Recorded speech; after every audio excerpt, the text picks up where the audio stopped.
Estamos de volta aqui com o segundo bloco. O primeiro passou muito rápido, que a gente até ficou aqui meio assim, já passou, mas hoje nós estamos aqui, para você que chegou aí agora, estamos aqui com o Dr. Gilberto Carlos Alexandre, que é urologista, e nós estamos discutindo aqui, debatendo sobre a saúde do homem, os principais cuidados que os homens devem ter. E a gente também chamou a atenção aí das mulheres, das esposas, né, para que elas incentivem os homens a estarem procurando atendimento. Foi isso, não foi, doutor Vilde, que a gente estava falando aqui, discutimos? Exatamente, né? Mulher se preocupa com a saúde mais do que o homem, né?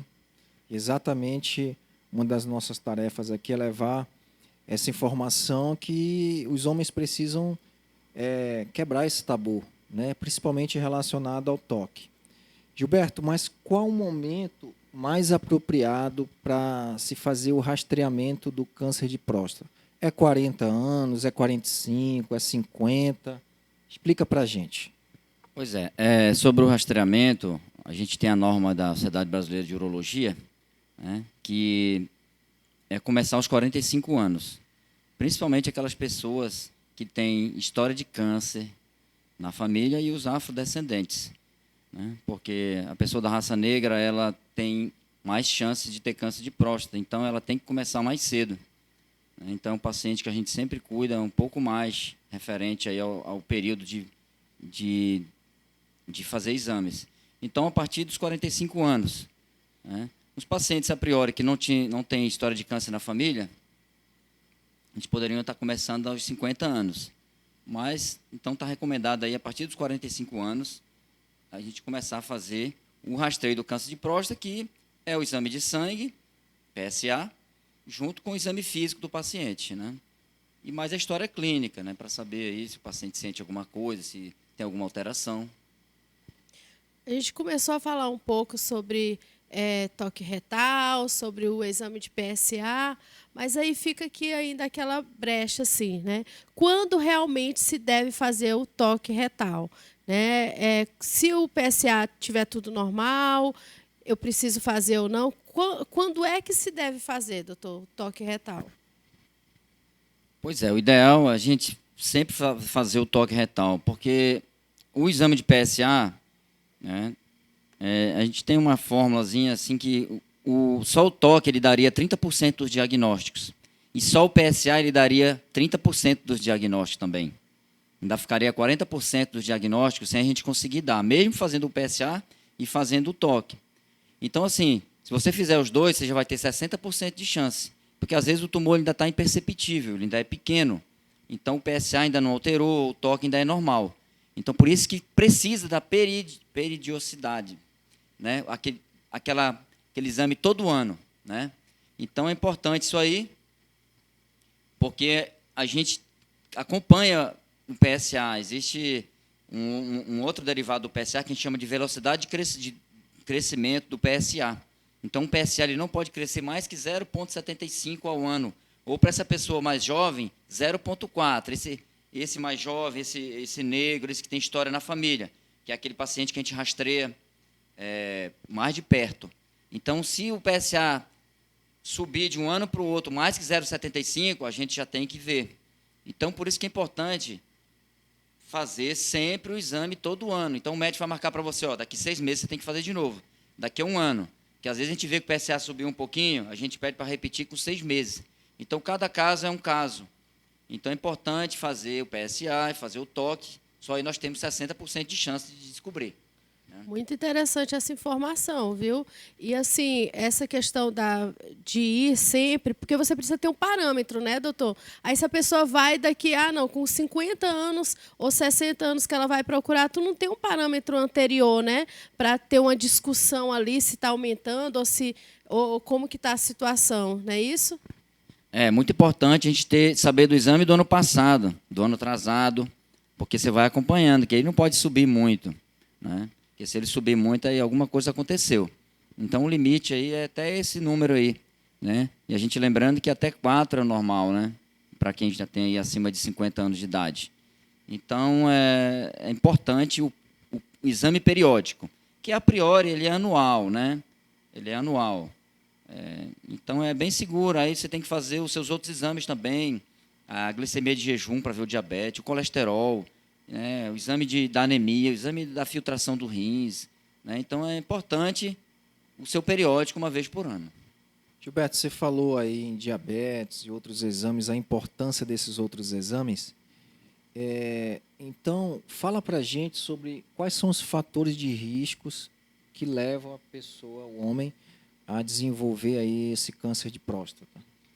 Bem, os fatores de risco, eles não são específicos da próstata, eles são generalizados para todos os tumores, né? Então, é alimentação, o paciente que é sedentário, o tabagista, né? O alcoolismo, né? Eu costumo dizer que o paciente tem que ter uma boa qualidade de vida, né? Ele tem que ter o tempo para trabalhar, tem que ter o tempo de lazer, né? Tem que ter alimentação saudável, tem que fazer uma atividade física, né? É muito importante na alimentação ter uma alimentação saudável, que não tenha tanta gordura, né? Gordura vegetal, gordura animal, né? Que isso aí acaba realmente podendo até levar à obesidade, que pode ser mais um fator que facilite a pessoa de ter o câncer. Então, são vários fatores, né, que a pessoa pode modificar. Ela pode modificar. Tem coisas que ela não pode modificar, que é tipo uma herança genética, né? A herança genética é quando você tem os parentes com câncer, né? Ou com câncer de próstata, ou com câncer da mesma linhagem endocrinológica, aí, que são os tumores de mama, tumor de ovário. Então, é importante isso aí, o paciente está fazendo o seu periódico, e esses fatores de risco aí, que ele pode modificar para a vida dele, ele pode escolher ter uma vida saudável. A nossa vida é feita de escolhas. A gente chega no mesmo ponto sempre, né? E é um ponto sempre que a gente tem visto aqui no programa. O que dá para modificar é o estilo de vida. A genética a gente não consegue mudar, mas o estilo de vida a gente consegue. E aí vem mais uma vez o estilo de alimentos que você come, a obesidade despontando aí como um dos maiores fatores de risco para câncer na atualidade, né? A obesidade, lembrar que ela é uma consequência dos hábitos, então ela também é uma doença que pode levar às outras doenças, né? Entre eles o câncer de próstata. Gilberto, você acha que as campanhas hoje do Novembro Azul, eu sei que é um grande alerta, você acha que nós poderíamos avançar nesse sentido de massificar um pouco mais ainda? Você acha que essas campanhas estão realmente hoje falando desses fatores de risco modificáveis? Você acha que a nossa sociedade precisa falar um pouco mais disso? Olha, eu acho as campanhas sempre serão um instrumento para lembrança, né? O mais importante também, né, é a pessoa tem que ter consciência que ela precisa fazer isso. Não adianta ficar fazendo campanha, ficar te avisando, batendo no seu ombro, falando que você precisa e você não correr atrás também, né? Mas são super válidas as campanhas, né? Por isso que eu falei que esse mês de novembro não é só nesse mês que o homem precisa fazer exame. Ele é um símbolo, né? Um símbolo da lembrança, da manifestação da necessidade, né? Do preventivo do homem, da saúde do homem, né? Que a gente fala da próstata, mas o homem terá a sua saúde toda observada aí, né, nesses exames periódicos. Então, é importante que cada um faça o seu papel também, né? É importante a pessoa ter consciência.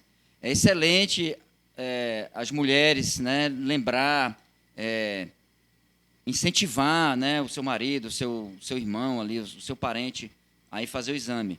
Mas é importante que esse homem tenha consciência também de que ele precisa disso.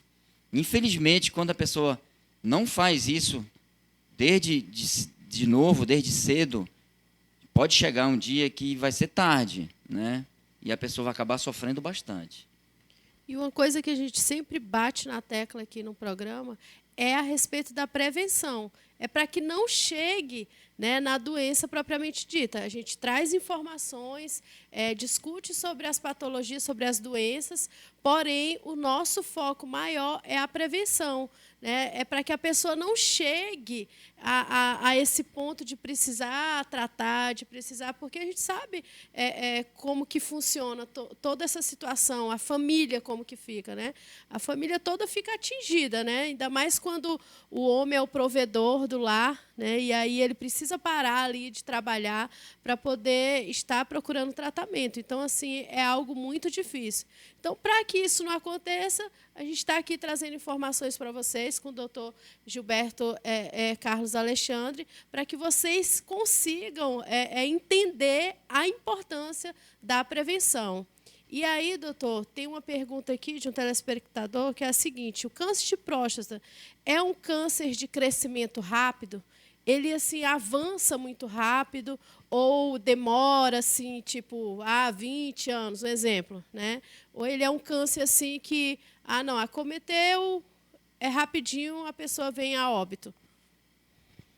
Bem, não, o câncer de próstata ele é um câncer que ele anda devagar, mas ele anda, ele caminha, né?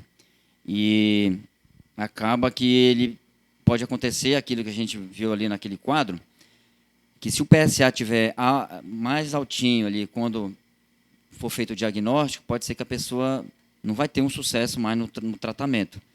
Mas o câncer, ele realmente ele é um dos cânceres, se existe essa comparação, melhores, né? É assim, quanto mais cedo um tumor aparece, mais agressivo ele é. A agressividade ela faz com que o tumor se desenvolva mais rápido. Então, assim, pacientes que tenha câncer de próstata abaixo dos 60 anos, né, são pacientes jovens, já, assim, são pacientes novos para câncer de próstata. Então, isso aí sempre será um tumor mais agressivo, porque os mais agressivos eles aparecem primeiro. E são os que se desenvolvem mais rápido, os que espalham mais rápido. Então, o câncer, quando ele aparece num paciente com 70, 80 anos de idade, ele tem a velocidade ainda menor do que aquele que apareceu no paciente com 60, 50. Então, por isso que é importante a gente não perder esse início aí, dos 50 a 60 anos, porque é onde aparecem os tumores que andam mais rápido. Gilberto, tem uma pergunta de telespectador aqui, que é o seguinte: vasectomia é fator de risco para câncer de próstata? É fator de risco, eu digo, leva à impotência sexual, disfunção erétil? Tira essa dúvida aí para o nosso telespectador. Pois é, a vasectomia ela não tem nenhum efeito colateral e não tem nada relacionado à próstata, né? E também a vasectomia ela não causa impotência. A vasectomia, a única coisa que faz é o desvio das células que são produzidas no testículo, elas não saem mais de lá. E aí elas dão, isso faz com que a pessoa não tenha mais filho, não consiga engravidar mais. Mas não causa impotência, não atua para o câncer. Mesma coisa assim, a relação sexual também, a pessoa que faz mais relação sexual, outra que faz menos, se isso é mais frequente para câncer de próstata, também não tem nada que prove que isso aí pode causar câncer de próstata. Existe uma situação que ainda é propagado, que tem pessoas que têm essa dúvida, que acham até que o câncer de próstata pode ser contagioso ou pela questão assim, é sexualmente transmissível, essas coisas assim, né? Então, o nosso telespectador está aí escutando e está atento, ouvindo as informações. É ou não é contagioso? Isso é mito, doutor? Ou é verdade? Não, isso é mito, sim. O câncer de próstata ele não pega de você cuidar de alguém ou encostar em alguém ou ter um amigo que tem câncer de próstata. Na verdade, se você tiver um amigo que tem câncer de próstata, um conhecido seu, ajude essa pessoa. Pelo menos com uma conversa, com carinho, com apoio, né, que não pega. O que existe é a herança genética, né, do câncer de próstata, que é familiar. Ou seja, é importante você saber se na sua família, principalmente na linhagem dos homens, se teve alguém ali que teve câncer de próstata.